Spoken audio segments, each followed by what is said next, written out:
Hello, ladies and gentlemen. Welcome to the show, and hello to everybody in the live chat. If you're watching this live, it's finally happening. Yes, the European Union kept pushing and pushing and pushing countries like Poland and Hungary especially on the issue of migration and mass migration and the so-called asylum seekers who are still coming in from North Africa and the Middle East.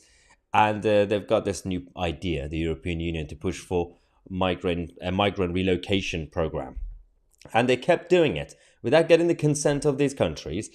So Poland have now officially kicked off, and they have officially announced that they will be holding a referendum on this issue, the EU referendum, by the end of this year, 2023. Here we go. So we talked about this quite recently, I think a few weeks ago.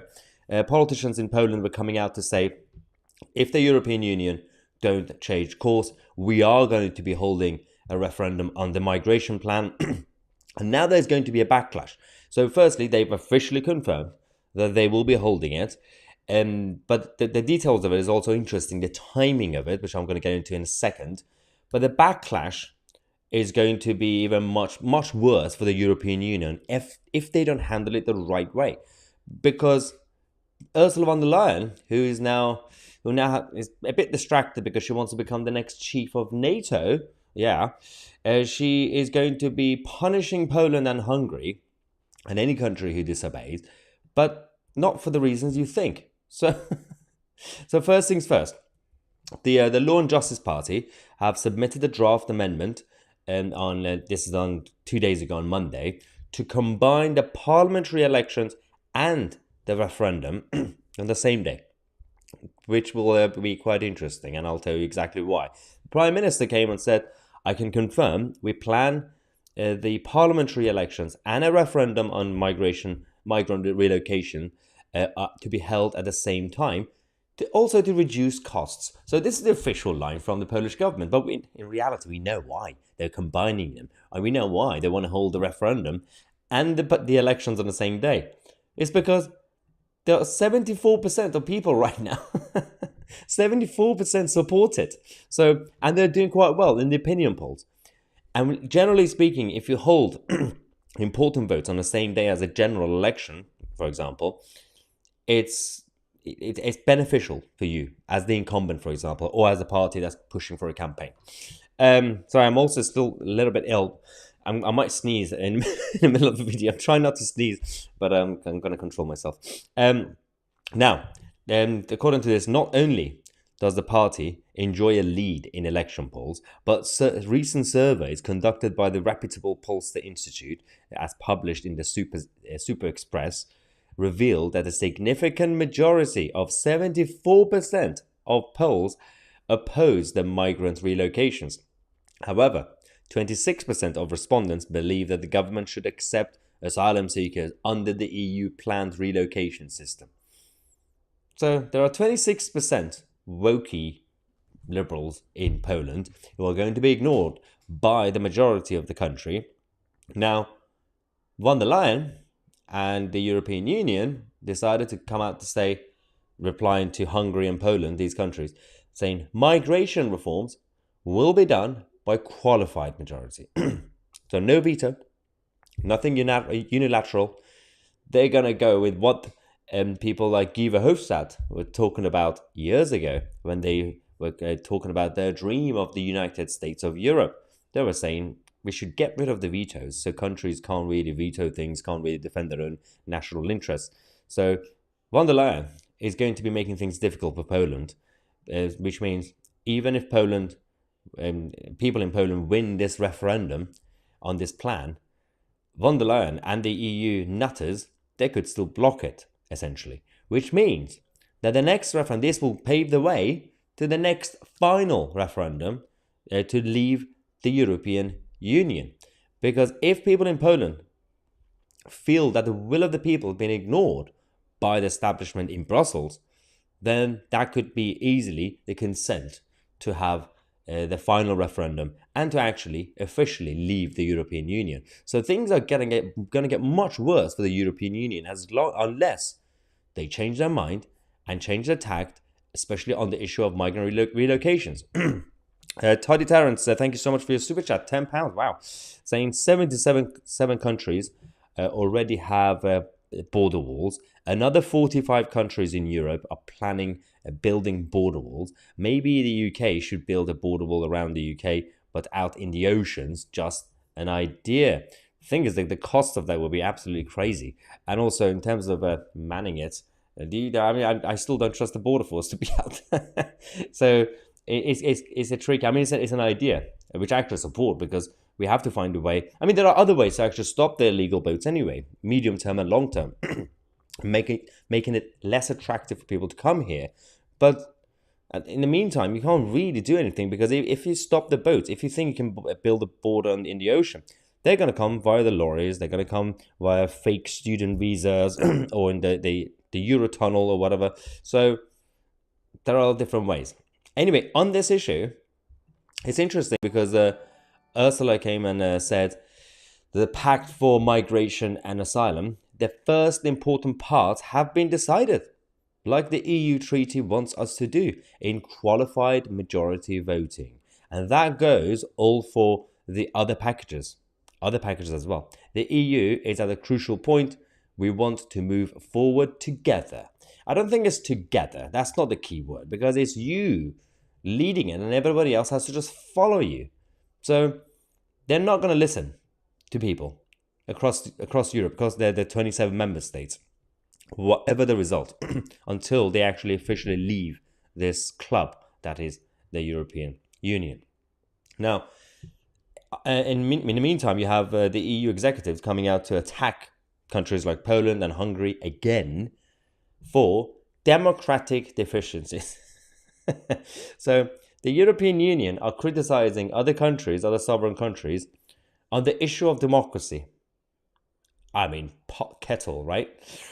But we know what they're doing because this is about the European Union trying to turn the tables around.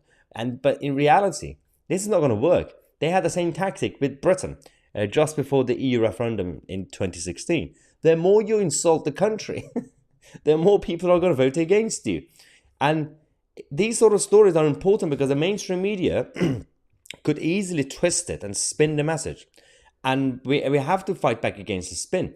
That's why, I mean, a lot of times I always advocate, if you hear a story, try your best to get it from the right-wing sources and the left-wing sources. Read all sides. And actually, it's best to do your own research as well and then form your own opinion. Because we always get manipulated. I mean, we're trying to be the new woke ones. We are the awakened ones, where we know exactly how to read or analyze these propaganda machines. But it's important to actually find a way to do it. And we do have a mechanism now, as I recently told you guys about. We do have a new website, brilliant platform, Ground News. The link is in the description. Basically, what we have with this is making it easy for anybody to be able to analyze what sort of news story is coming from where and who and how they're actually portraying it. Let me show you an example, for example. So the EU executives attacking Poland and Hungary, criticizing them. It is weird how certain stories, every news outlet goes with a similar headline, right? And sometimes you can see, for example, in this page and Ground News have this feature where on top left you can see left, center, and right. When you click on the tab, it changes the sources, what sort of outlets are talking about this story, and what sort of headlines they're writing, because it's all about initially the headline and then where they bury the actual truth in the story. Sometimes you have to scroll down to find the actual truth, the factual part. So that's why this Ground News as a platform is brilliant, because it also can make it simplified for you on any story. So, for example, the EU story about Poland, there are currently 12 news sources talking about it. 3 of them are left-leaning, 1 of them is right-leaning, and 7 of them is center, the so-called center. And so that's 64% bias towards the center, right? We get that. And then we got, this is also the graphic. You can see the left-leaning, right-leaning or whatever. But the ownership is also important. You can actually see what sort of sources are actually reporting. Are they independent? Are they a media empire? Or are they government sources? The best thing you can do is actually just check out the link in the description, Ground News, to avoid propaganda and bias in the mainstream media. You can try it out for free. The link is in the description. Or until the end of July, you have time to get 30% off unlimited access if you want to get unlimited access on this. All right, now on the reaction to the Polish government, what I want to know from you guys is, do you think that this could be a domino effect, especially when it comes to other countries? Because there are countries who are Eurosceptic, Hungary, for example, as well, but it is difficult to see them leaving anytime soon, mainly because they've been getting a lot of money from the European Union, and there are people in their establishments who are trying to stop it. Well, let's go to the live chat, see what you guys have to say. Firstly, on the issue of migration, what's this? The British people are a minority in London, Birmingham, and Manchester, and many other towns and cities. That is correct, especially when it comes to foreign-born versus born in this country. There's a bit of a fight in the live chat, so I don't know what that debate is about. Cold Breeze says we should have never built that tunnel. Yeah, between England and France. Yeah, that's caused a lot of problems. Although it's helped the economy, as they would say, right? Also, it would make it easier for you to go to Disneyland. But I don't think anybody wants to go to Disneyland right now with all the chaos in Paris. So I'm not sure if it's worth it long term. DW Bull says, what do you think of the idiots saying that it was because of the programs like Allo Allo, oh yeah, and Dad's Army was the reason we voted for Brexit? I mean, if that were the case, we would have voted for Brexit back then. So, yeah, the ones who are the idiots who are saying this is they don't completely get how the culture of this country works, and the fact that we only survived in the European Union mostly because even our establishment knew. There were still people in our establishment that knew you have to have a hybrid situation as a member state for Britain. You can't really go full in because there will be problems. And we were still in, obviously, but we were not a member of Schengen. We were not in the Eurozone, and this would have been more problematic. Because it would not be compatible. Britain and the European Union, not compatible at all. We cannot. There are different cultures when it comes to mainland Europe and Britain. You cannot have technocrats from the European countries coming up with ideas to impose policies on us, Britain. So it's mental. Dennis says the EU is Disneyland. Which is more woke, Disney or the European Union? I still think it's Disney. It's more woke, but the European Union is more left wing and globalist. Also, I've seen some comments in the past in the live chat. I think people are confusing the words woke, liberal, far left, and globalist. So sometimes they mix the wrong ones together, and then they call the globalists or the liberal globalists woke. Sometimes they call them communists. I'm like, very, very different, because they have different agendas for different reasons. The one thing in common that they all have is that they go against our interests. That's the only thing they have in common. Where the outcome of what they push would be the destruction of what we have, but for very, very different reasons. Okay. What else do we have in the live chat? Edward says, great news, Poland to have a referendum. I do hope that they leave and others follow. Maybe France will hold one when Le Pen gets in. So this is only the first step, because this vote is going to be because of the migrant relocation program of the European Union. But the way Ursula von der Leyen is now reacting to it, because she's basically come out to say, well, we're going to have a qualified majority voting for this policy. The problem with this is that people in Poland are going to kick off and say, we voted for this referendum, EU ignored us, so let's just officially leave the European Union. That's when it's going to happen. Elizabeth says, I really like your channel and style of reporting news, as unlike miserable to mainstream media, you always make me laugh. But when you deliver good news, I love this channel. I live this channel. Thank you so much, Elizabeth. And thanks for everybody supporting. Also, oh, that's me. I'm just went on the video myself. Also, quick update. Thank you so much, everybody, because we are now on 296,308 subscribers. We are so close to 300,000 subscribers now. It's killing me, absolutely killing me. I think we're going to get there within the next couple of weeks if you guys help me share the channel, everybody. All right. Okay, so yeah, as I said, one of the most important points about what's going to happen in Poland is the fact that the government want to combine the parliamentary elections and this referendum on the migrant relocations.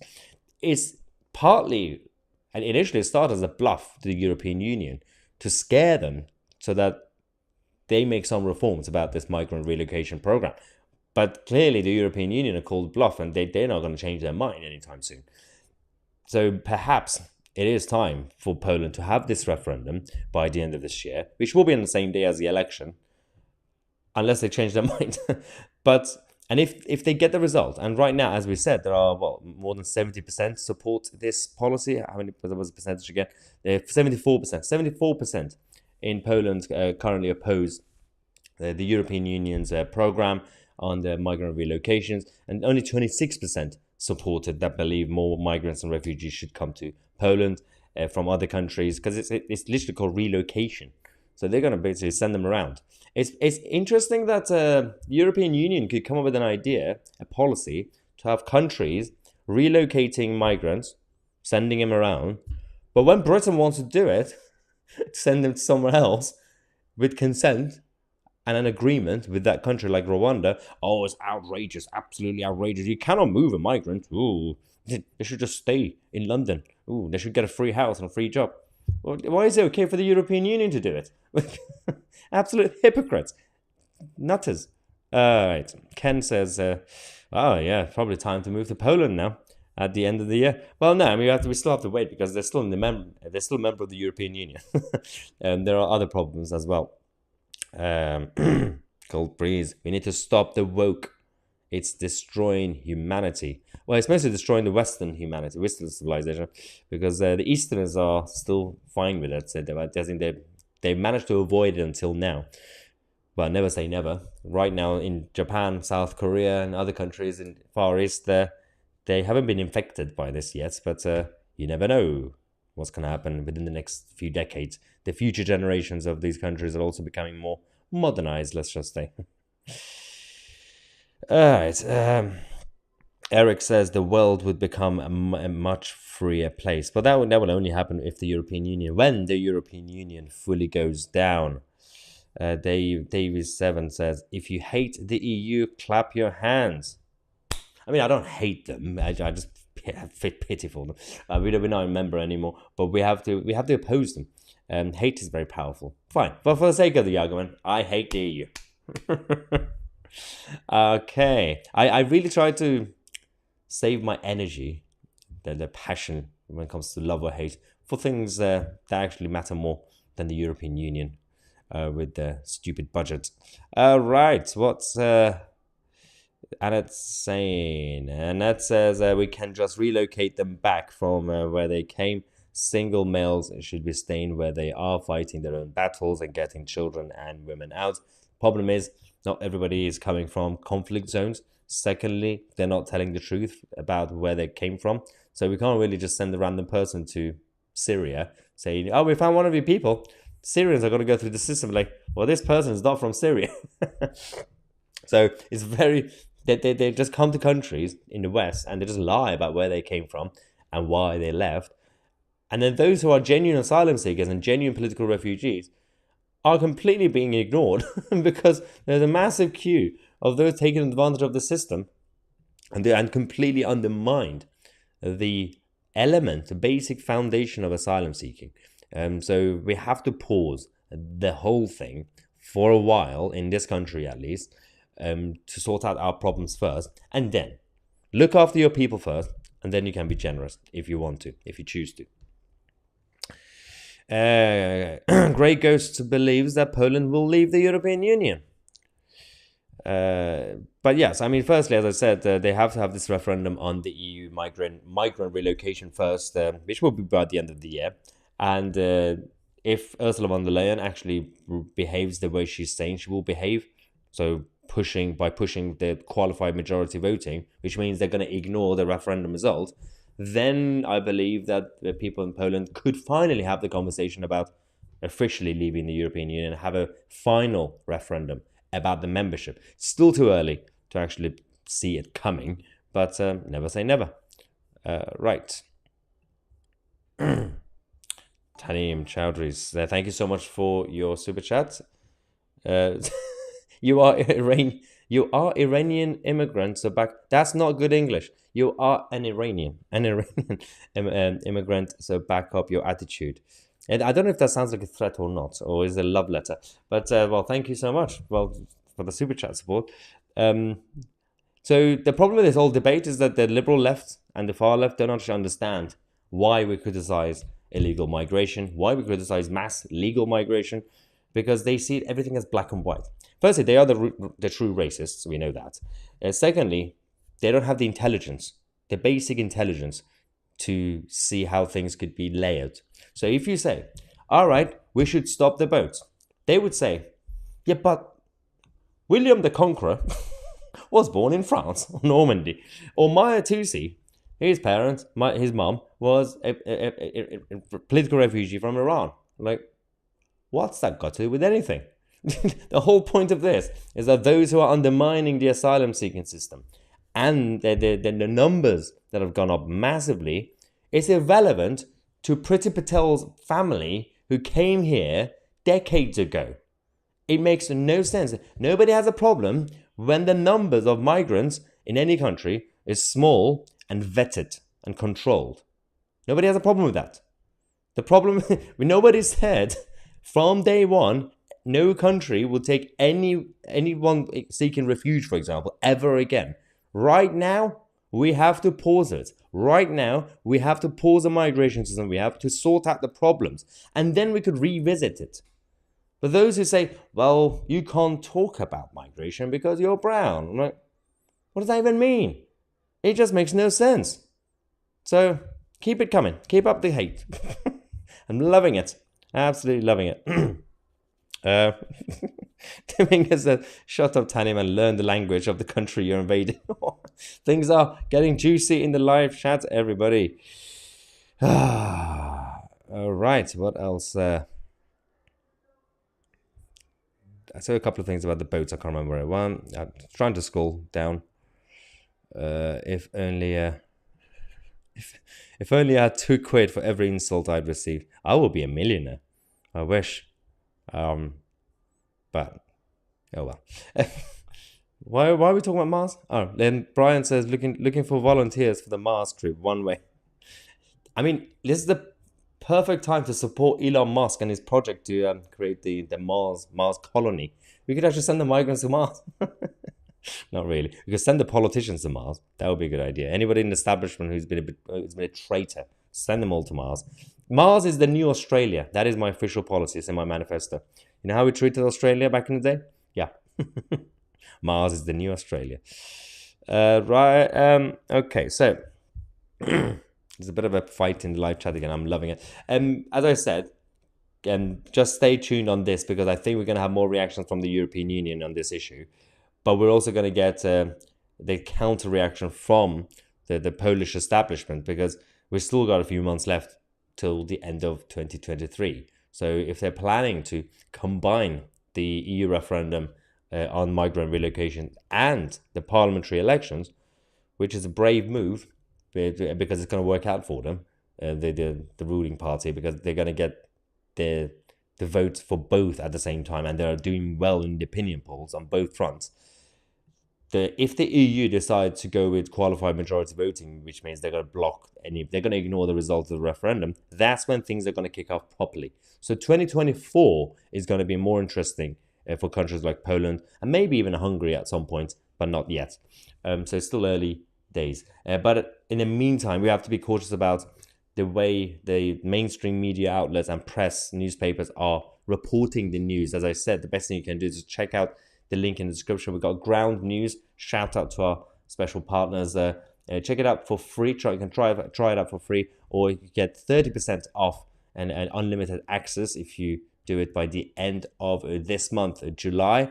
And the best way to actually stay informed, but not just to stay informed, but also aware of the biases and propaganda in the mainstream media. Subscribe to the channel. I'm Mahyar, and we are the media.